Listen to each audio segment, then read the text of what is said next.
be back very, very soon.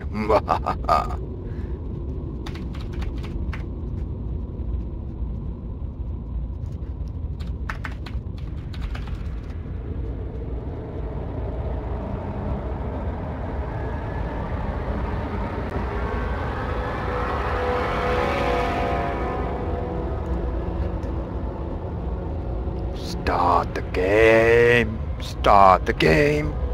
Go, go, go. Good luck. Have fun. Love hard. Okay. It's time for some more StarCraft Tier 2 goodness, ladies and gentlemen. Gentlemen and ladies, and I always just keep looking at what I look like over there. It's like, hello screen. You look amazing. What a lovely face over on that screen. But then I'm not looking at this camera and it just looks weird because I'm looking over here instead. But nonetheless, the game is about to start. In the bottom left-hand corner, it is the yellow Terran, a man we have not seen play yet tonight. It is Leungy. I'm gonna call him Leungy. Call him Leungy. And in the top right-hand corner, at least someone whose pronounceable name, it's Guni. God, another one with great names. So this is a quarterfinal, and they have already played their first game. Our winner was the Terran player last time. I'm just going to call him the Terran player because I cannot pronounce his name. I'm sorry. I apologize.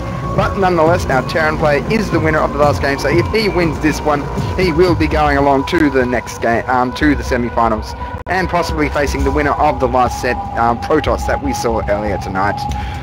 But it is far from over. Both of these players were good enough to make it to the quarterfinals tonight, so both of these players do have at least some sort of amount of skill, some idea of what they're doing, and hopefully we'll be able to see an epic match come out of both of these players.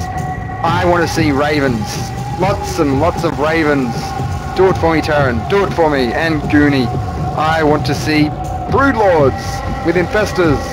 Because I know that's exactly what you want to build, because that's all Zergs want to do. So this matchup is another very interesting matchup. For a Zerg, it's relatively safe to expand before putting down your spawning pool, and it looks like Guni is about to do just that. And that is because, see, notice how the Terran doesn't even have a barracks yet, but it is not terribly safe for the Terran to do the same, because the spawning pool can be up, and because if our friend Guni did decide to go spawning pool first, he could indeed just run Lings in here and, you know, force a cancel or force a actual death. So very, very, very you know, aggressive in an economical sense here coming out of our Terran player, and that could pay off well for him, because as we know, the spawning pool has only just gone down for Guni, which means that our Terran player has plenty of time to actually get up the fences and so forth. And this second command center for a Terran kicks in really, really early. Right, once it gets up and orbital command is running, like, the income for the Terran skyrockets so fast. And now Guni has scattered it. That Overlord has finally made it across the map, so it's going to be interesting to see what he does, seeing that it is a command center first. At the moment, our barracks is not even underway. We do seem to have an SCV coming out. It looks like it's most likely coming to one of these towers to just keep an eye on what the hell's going on. In the meantime, our friend Guni is just doing what every Zerg does, and that is macro like a boss. Because that is how you play Zerg. You just keep making drones until you don't think you need drones anymore, and then you make something else. Now it looks like this SCV is actually just doing a bit of a scout, saying if there was a quick 30, there was not, and it's probably going to get sniped off by the Zerglings, which did just pop, so it's not going to have a very long life. It's not going to go home to see the wife and kids on Monday. It is going to die a horrible SCVE death. And there he goes, his mutilated corpse laying there on the ground for all to see. And the queens are up, and I would expect to either see some tech coming out of Guni or another expansion coming up, knowing that he, not Guni, for Guni, knowing that our Terran player has already expanded. So the question is, what is that Terran buddy actually planning to do? We do see the refinery coming up, so what is his tech path? We do see the factory, we do see the reactor, so it could very well be reacted Hellions followed up with Banshees, which is an exceptionally powerful build, especially in this matchup. It allows you to control the map for a very long time, and if you're lucky enough, you can also deny the third getting up, or even get an easy snipe on it with the Banshees if he goes down that route. But unfortunately for our Terran friend, Guni is going Roaches, and Roaches pretty much hard counter the Hellions as long as the Roaches are on creep and the Hellions do not manage to, you know, sneak around them. The Hellions will get shut down. But as I said, it does come down to where engagements happen and how well our Terran player is able to avoid the Roaches. But as you can see, there is still no wall off, but it doesn't look like Guni really cares about that. He's just going to walk across the map. What a man. He's just going to walk these Roaches to the other side of the map. He's already got some Zerglings there. Speed is on the way. And if you have a look, we've got a bit of saved up lava here, so I would not be surprised to see some Roaches coming out very, very shortly. And the Banelings! Oh! It's going to be the Baneling Roach all in at the 9 to 10 minute mark. This is brutal, and I love it so much. Basically, if a Terran fast expands against you and you're a Zerg, this is one of the best ways to punish them.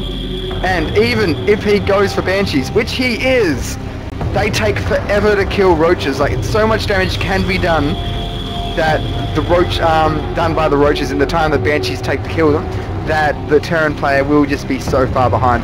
As you can see, we do have the bunker going down. Nice little wall up there, so basically no links can run by from this side, and also means there's a less attack area, so very well placed. But only if there's units inside of it, and there's only one Marine in here, so that bunker is not going to do too much damage. And at the moment there's only 4 Hellions versus this. Oh, this is an intimidating Zerg army, that is for sure. Look at them! The Banelings are coming! This is going to be devastating. And this is exceptionally hard to hold, guys. Like, I've seen, like, complete wall-offs of, like, barracks and so forth, like, in this location. And this army still gets through. And the Terran knows it's there, he scouted it, so he has to move in now. Oh, no! Possibly the best location for this thing, for this to happen, but unfortunately, do not waste your Banelings there. Unfortunately, the Hellions are running away, and unfortunately, there are still Roaches alive. Oh, massive Baneling hit on the workers there. Everything's getting lifted, and it looks like our Zerg buddy Guni is just going to walk right into the main base, but there's mass repairs going on, and the Banshees might be able to take down these Roaches. Oh, this is a great play, but the Roaches are in, and now the SCVs start to fall. All factories go down, and the Roaches are finally about to be countered, but there is no ground army left for Guni. But there's no ground army left for the Terran either. So both players doing a massive amount of damage there. If we have a look, 22 workers killed, devastating the economy of our Terran player. But neither player has an army at the moment. So both players are in a very bad, in a relatively bad position. Guni has not started working on the anti-air. If the Terran sends these Banshees over there, he could be in a whole world of hurt, but at the moment it looks like he is going to be getting enough time to get these 4 cores up, and once they do come up, our Zerg friend Guni will be in a great position. I think all he needs to do now is expand and start macroing up, because he is definitely ahead after managing to take out 22 workers. Like, that is a massive amount of workers to lose this early in the game. The only thing keeping our Terran in this game at the moment are these Banshees, but well-used Banshees can be very devastating, and as you can see, they are moving off, and I'm targeting a rock for some reason, and basically these Banshees are going to just fly right into this Roach army and not do anything. Nope, the Roaches are turning around. Nope. Okay, it does appear that both players aren't really watching. Well, Guni's definitely watching, but it does finally look like our Terran saw the Roaches and is turning around those other Banshees. The first two just seem to bloody aggro onto them. Oh no, and those two Banshees fly away, and Roaches make it to the main again. So that's even more SCVs do die a horrible SCV death. And now the Roaches are just attacking useless buildings and are going to get picked off by these Banshees. Once you get up to a decent amount of Banshees, the Roaches are quite easy to deal with. It's just getting that initial number to begin with. And now Guni has to realize that he cannot do any more damage with those roach pushes. He needs to transition to something else.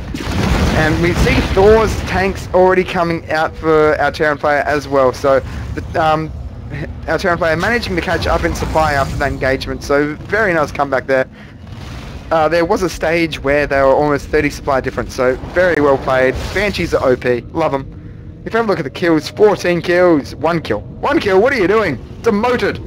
And then 1 kill. No, 8 kills, 8 kills. So 8, 14, and 1. So those Banshees are definitely paying for themselves.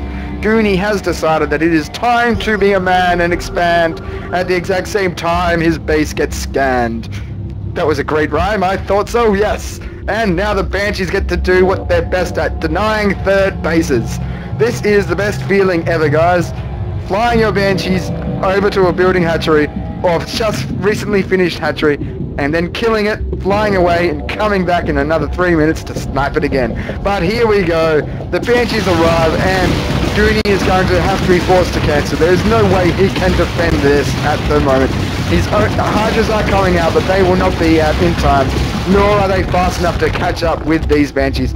But will the drone make it away? It does! The drone is saved. So Guni's still stuck on 2 bases with just Roaches at the moment.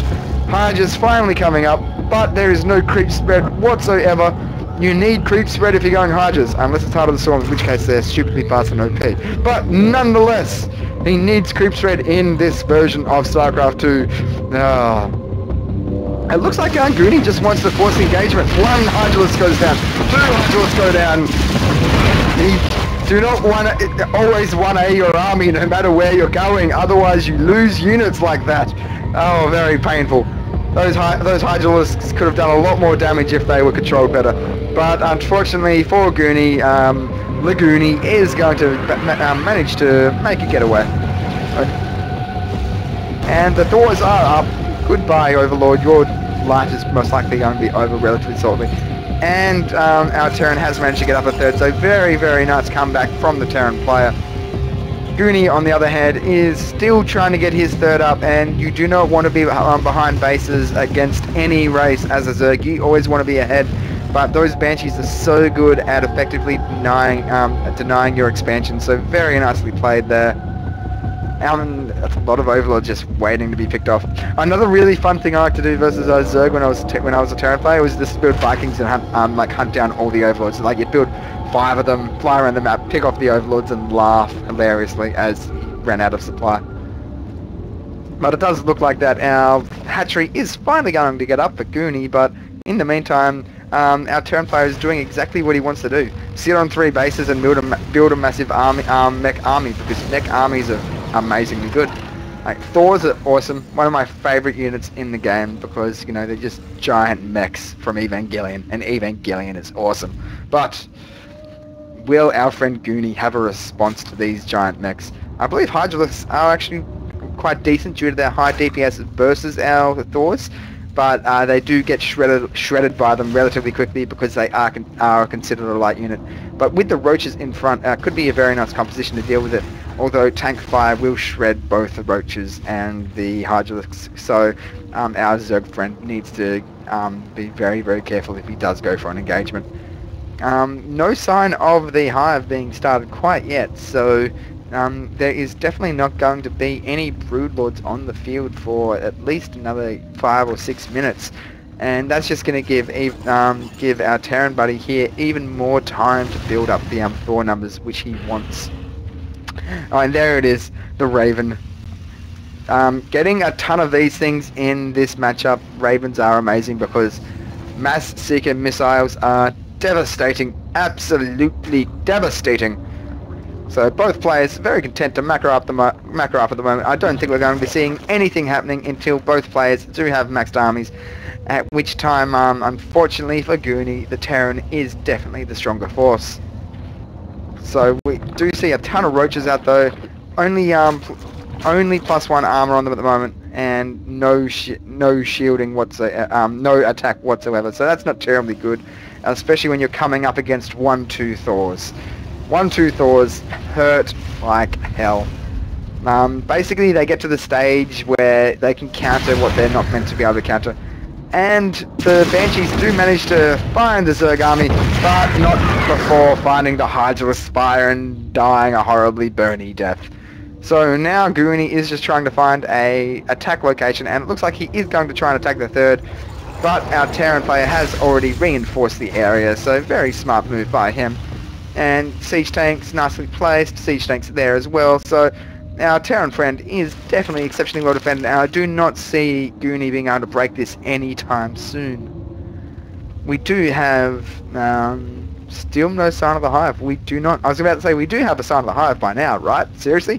It's totally going to have a hive coming by now if I just go look. But no, he does not. Guni has not started his hive, which is not good at all. He needs to have started it by now. If you do not have a hive by 20 minutes, you are in a very bad situation, especially against a 200 mech army. SCVs have been pulled. One Raven. I wonder if we'll see a Seeker Missile come out of that, or if it's just there for point defense. We will find out. And I am going to take a sip of water before the next big epic battle begins, because both armies are lining up to basically 1A into each other very, very shortly.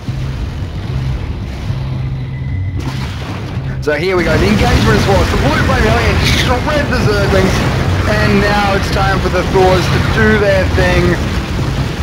And unfortunately for Guni, I do not see him being able to survive this for much longer. And the mech army shreds through Guni, and now it's just up to a matter of pressing 1 and then A and winning the game. Guni is building 21 roaches at a time, but 21 roaches will do absolutely nothing to this mech force. It will take a miracle at this stage, unfortunately, for our Zerg buddy here to be able to hold off this force. Now watch the DPS coming out of these Thors. The roaches are dying as quick as Zerglings die to Hellions. This is a massacre, and there is the GG. So that does make our Terran player, who I cannot say the name of, I apologise profusely, the winner of this quarterfinal series, and he will be moving on to the semi-finals. And we will be right back with the next set of games coming up very, very shortly.